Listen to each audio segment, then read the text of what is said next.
সন্ধেবেলায় থেকেই পেটটা একটু গুড়গুড় গুড়গুড় করছিল, মানে খিদের জ্বালায়। মামাম বলল যে মা কিচ্ছু একটু জলদি বানিয়ে দাও, তার জন্যই আমি চলে এসেছি রান্নাঘরে। আর নিয়ে নিয়েছি হচ্ছে 3টে আলু, তাকে ভালো করে গ্রাইন্ডারে মিক্স করে নিয়েছি। তারপরে কাঁচা লঙ্কা, ধনেপাতা, পেঁয়াজ সমস্ত কিছু এক এক করে কুচি করে আলুটা নুন হলুদ জলে ভিজিয়ে রেখেছি।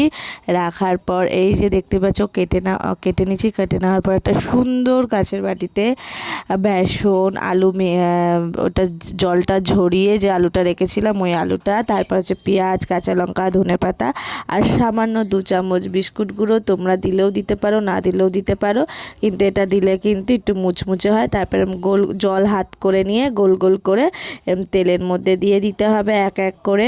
তারপরে হচ্ছে দেওয়ার পর কিন্তু একটু উল্টে পাল্টে দিয়ে তারপর সস দিয়ে বা কেউ কেউ গরম চা দিয়ে অবশ্যই ট্রাই করতে পারো। দারুণ একটা রেসিপি শীতের বিকালে। টাটা।